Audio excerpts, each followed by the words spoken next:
Okay, thank you for introduction.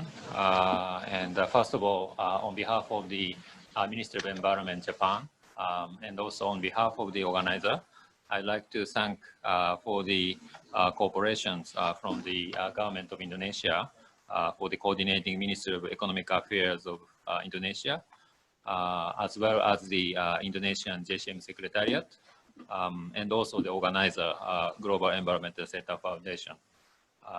I would also like to thank the opening remarks just made by Mr. Harujo, temporary acting officer of Assistant Deputy Minister for Multilateral Economic Cooperation and Financing, and also Mr.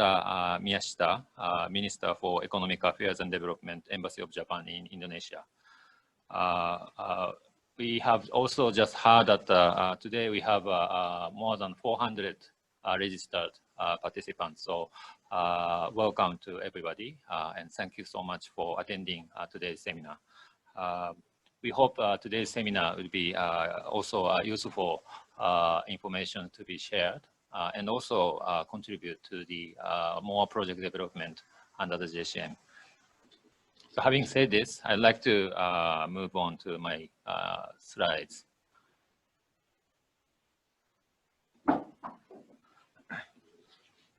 So the basic concept of the joint credit mechanism is to facilitate the diffusion of leading low carbon, and we are also promoting decarbonizing technologies. We are promoting infrastructures as well as the technologies and services in order to implement the mitigation actions and contributing to sustainable development of our partner countries. At the same time, under this JCM, we also evaluate how much emission reductions that has been achieved in a quantitative manner, and also those credits to be used towards the target for both countries. And we are also implementing this JCM under the UNFCCC framework, namely the Article 6 of the Paris Agreement. While the rules are currently discussing, we think JCM is a pilot, and also the model that has been recognized worldwide. So JCM becomes the model for the Article 6 of the Paris Agreement. As you know that Indonesia, between Japan and Indonesia, had signed the JCM in 2013. And since then, we have been working very closely with the government of Indonesia. And we are also very pleased that Indonesia is also very proactive in joining the JCM in this endeavor. For the recent development of the JCM, we are also currently working particularly in the response to the achievement of the goal under the Sustainable Development Goal. In this sense, we published the linkage between the JCM and how the JCM contributes to the achievement of the Sustainable Development Goals. This report is also available in the website. And also from this year, we published the guideline for the gender equity under the JCM. So for those participating JCM model projects, they also follow this guideline. So we are also very happy that JCM is contributing to the improvement of the gender equality. And also, we'd like to update that currently JCM is applying so-called carbon offsetting and reduction scheme for international aviation. It is called a CORSIA under the ICAO. We, between the Mongolia and Japan, are currently applying this scheme.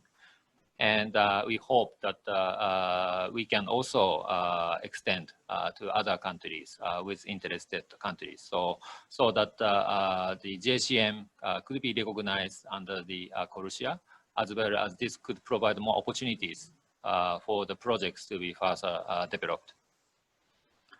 And also we are currently expanding and also getting a lot of interest from international organizations such as World Bank.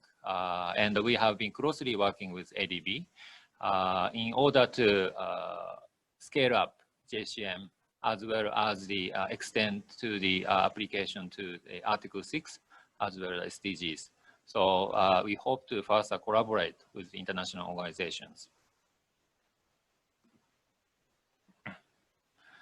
I would also like to introduce some of the recent events which we have just implemented, which is called the online platform on sustainable and resilient recovery from COVID-19, which is organized in September 3rd, with co-chaired by our minister, Mr. Koizumi, as well as the executive secretary, Ms. Espinoza of the UNFCCC Secretariat.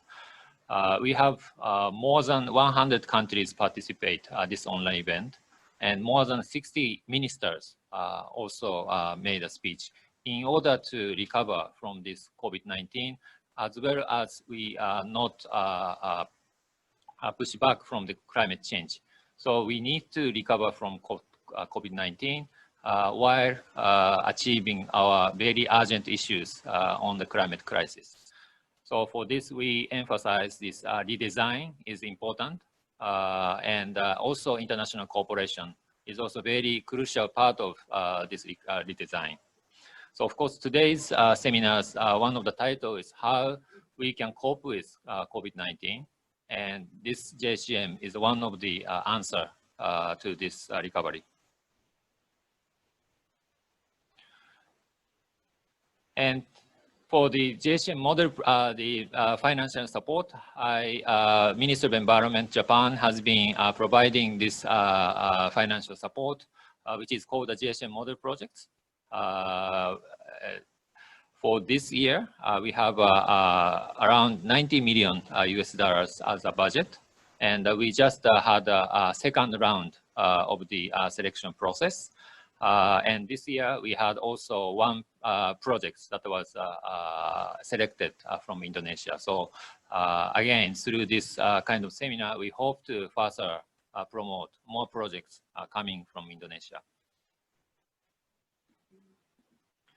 We are also extending this financial support to the fluorocarbon gas recovery and destruction projects. Currently, we are working on some countries, and we hope that this kind of support is also covered the project from Indonesia. But we wanted to open these opportunities for other countries.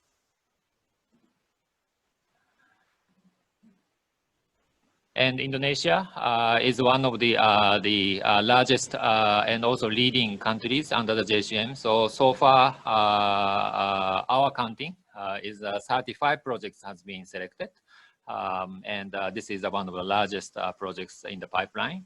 And in the worldwide, we have 160 projects. And with various type of projects, we hope to expand more type of the projects in the world.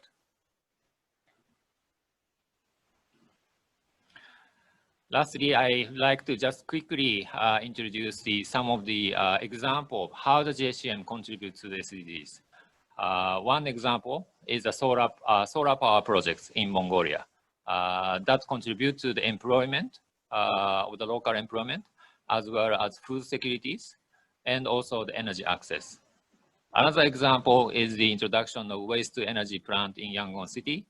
This contributes to the health of the people, of the local citizens, and also the energy access. And also from the projects in the Vietnam, in the high-efficiency water pumps, this will contribute to the education as well as the clean water. So it's clearly many benefit has been seen from the JCM.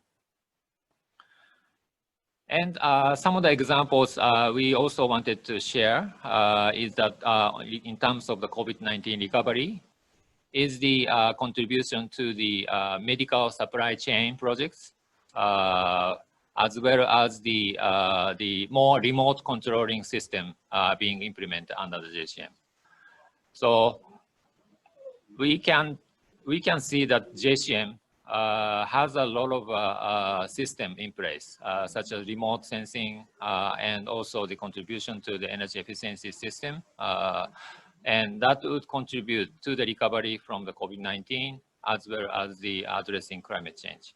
So we wanted to expand more of these kind of examples from our pipeline project.